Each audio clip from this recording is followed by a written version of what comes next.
Social media पे अक्सर groups के अंदर भी और आपस में कम्युनिटी में भी बात होती है कि रेहान भाई का आज तक समझ नहीं आ सका कि वो एक्चुअल बिज़नेस क्या करते हैं, पैसे कहाँ से कमाते हैं। क्योंकि जब देखो वो घूम रहे होते हैं, जब देखो वो वीडियो बना रहे होते हैं, जब देखो वो कहीं होटल में बैठे होते हैं, कभी किसी सेमिनार में होते हैं, किसी कॉन्फ्रेंस में होते हैं। तो इनका ऐसा क्या बिज़नेस है? क्योंकि सब लोग इस तलाश में हैं कि वो बिज़नेस हम भी कर लें ताकि हम भी ये सारे 85 मुल्क घूम सकें, इतने मुल्क की रेजिडेंस हासिल कर सकें। तो आपका एक्चुअल जो बिज़नेस है वो क्या है? जैसा कि मैंने बताया कि मैं फ्रीलांसिंग करता था या सर्विस प्रोवाइड करता था अमेरिकन कंपनीज़ को 97 में। तो मुझे पाकिस्तान से ना मेरी माँ ने कूट कूट के मोहब्बत घुसा दी थी कि जी मुझे गाना में गाता था तो गाने से रोक दिया कि नहीं तुम गाने नहीं गाओगे, सिर्फ मिली नगमे गा सकते हो। तो बहुत ज़्यादा नेशनलिज्म मेरे अंदर था। तो मैं हमेशा पाकिस्तान में रहना चाहता था। मैं सिटी स्कूल में पढ़ता था तो मुझे ऑप्शन दी गई कि ओ लेवल्स पढ़ना है या मैट्रिक। मैंने पूछा फ़र्क क्या होता है कि अगर आपको मुल्क से बाहर जाना है तो ओ लेवल है, मुझे तो बाहर ही नहीं जाना, तो पाकिस्तान में रहना है। बहुत ज़्यादा पेट्रियटिज़म बहुत ज़्यादा था। तो ख्वाहिश थी कि रहें पाकिस्तान में, लेकिन पैसे अमेरिका वाले होने चाहिए। तो 3 साल तक मैं घूमता रहा कि किस तरीके से मैं अमेरिका का नंबर पाकिस्तान में चला सकता हूँ। क्योंकि उस वक़्त एक सर्विस होती थी हमारे कस्टमर, हम ई फैक्स के नाम से और जे फैक्स के नाम से, और हम कहते थे कि आपको हम फैक्स नंबर अमेरिका का दे देंगे। हम बेचते भी थे उसको, लेकिन टेलीफोनी की सर्विस नहीं होती थी। तो फिर मैं भागता रहा, जितने टेलीफोनी की कंपनीज़ थी उनके पास गया, यार मुझे टेलीफोन का नंबर चाहिए। कहते ये हो ही नहीं सकता, बेकार है, क्या फ़ायदा, ब्ला ब्ला ब्ला। तो 2099 में कहीं जाके मुझे फाइनली, मेरा एक दोस्त था सियाटल में, उसको मैंने कहा करना है, कहता है ड्रॉ करो। उसने ड्रॉ किया, हम बैठे 2 दिन, टक टक टक टक, और एक सर्विस बन गई जिसमें हम अमेरिका का नंबर पाकिस्तान में चला सकते। तो ये उस पर मुझे अवार्ड मिला। तो हमने इन्वेंट किया दुनिया का पहला ऐसा डब्बा जिसके ऊपर ये समझ लो ऑस्कर था उस ज़माने का फॉर इंटरनेट एनीथिंग या सो। और इंटरनेट वर्ल्ड एक्सपो होती थी, फिर वो दिवालिया हो गया तो ये वो अवार्ड देते थे। फिर उसके बाद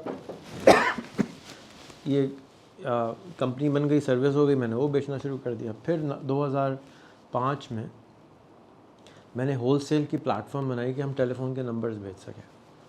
तो जब वो बनाया तो उसके ऊपर फिर मुझे पाशा ने भी अवार्ड दिया, क्योंकि सारा सॉफ्टवेयर हमने यहाँ बनाया। और उसके बाद फिर हम हार्वर्ड गए। हार्वर्ड ने की एक ये पार्टनर ऑर्गेनाइजेशन थी, उसमें भी हमें अवार्ड मिला कि हम लोग फास्टेस्ट ग्रोइंग कंपनीज़ में से एक थे। तो वो करती क्या है, आपके पास एक टेलीफोन की लाइन है, वो फ़ोन मोबिलिंक का होगा, इज़ोंग का होगा, टेलीनॉर का होगा, आप अपना नंबर गिव अप नहीं कर सकते, कुछ भी हो जाए। तो किसी भी हाल में आपने उनको हर महीने थोड़े थोड़े पैसे देने हैं। तो मैंने भी टेलीफोनी की एक कंपनी बना ली, और उसके अंदर मैं रिटेल में नहीं था बल्कि मैं होलसेल में था। तो मैं हज़ारों लाखों लोगों को नंबर हमने बेचे। तो आज गूगल वॉइस हो, माइक्रोसॉफ्ट हो, IBM हो, ये सब उस टेक्नोलॉजी को यूज़ करते जो मैंने 2000 में बनाई थी। और आज भी वो हमारा होलसेल का एक प्लेटफॉर्म है, अमेज़ॉन की तरह है, जिसके ऊपर हम नंबर्स बेचते हैं। तो एक दफ़ा जो नंबर बिक जाते हैं ना, तो वो बिक जाता है, और वो मुश्किल है कि वापस जाए। तो एक फ़िक्स इनकम हमारी जनरेट होना शुरू हो जाती है। तो वो कहीं यूँ नहीं होती। अब आपने अगर 2 दिन काम नहीं किया एज अ फ्रीलांसर तो आपका तो पड़ों हो जाएंगे। हमारे पास ऐसा कोई सीन नहीं है। जब मैं सेकंड टाइम बैंकरप्ट हुआ 2003 में, मैंने पाकिस्तान का पहला कॉल सेंटर का लाइसेंस लिया, बनवाया, था ही नहीं, बनवाया, चलाया। और जब मैंने ऑन कर दिया तो 150 लोग मेरे पास काम करते थे। जो मैं अमेरिका से पैसे बचा के लाया वो मेरा दिवालिया हो गया, क्योंकि वहाँ पे पुलिस ने छापा मारा कि आप इलीगल काम करते हैं। मैंने कहा भाई ये लाइसेंस है। कहता है ऐसी कोई चीज़ ही नहीं होती। तो अब पता है पाकिस्तान में बेचारे पुलिस वाले को क्या मालूम कि क्या वाला है। खैर वो आया, उसने अच्छा छापा क्या हुआ कि वो आए और उधर उधर इन्वेस्टिगेशन करी। अब अगर आपके दफ्तर में 4 पुलिस वाले आ जाएं और घूम घाम के चले जाएं, अगले दिन कितना स्टाफ आएगा? 5% भी नहीं। मेरे साथ यही हुआ। तो मेरे सारा स्टाफ जो मैंने 4 महीने लगा के ट्रेन किया था कि कॉल ऐसे आंसर करनी है, अमेरिका में कस्टमर से बात ऐसे करनी है, ब्ला ब्ला ब्ला। अच्छा वो यूट्यूब भी नहीं था, मतलब इट वाज वेरी कॉम्प्लिकेटेड कि मैं उनको सिखाऊं कि बात अंग्रेज़ से बात कैसे करनी। मूवीज़ इतने आराम से नहीं मिलती थी, DVD होती थी। बहुत इंटरेस्टिंग टाइम था। खैर तो मैं दिवालिया हो गया, everything I had I lost. 2 बंदे रह गए।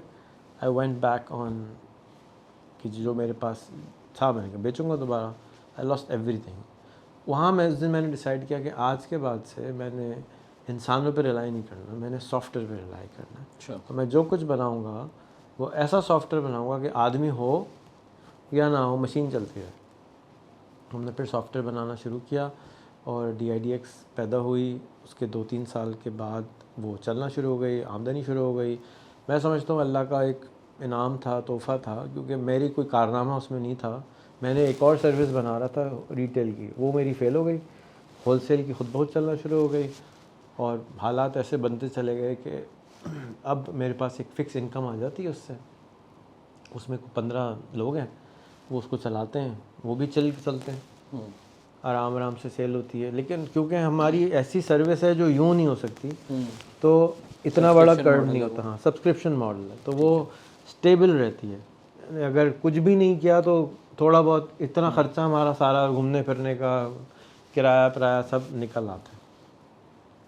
इस वजह से मैं घूमता फिरता रहता था। हाँ, और 10 साल पहले मेरी नीयत कर ली थी कि भाई मैंने अब काम नहीं करना है।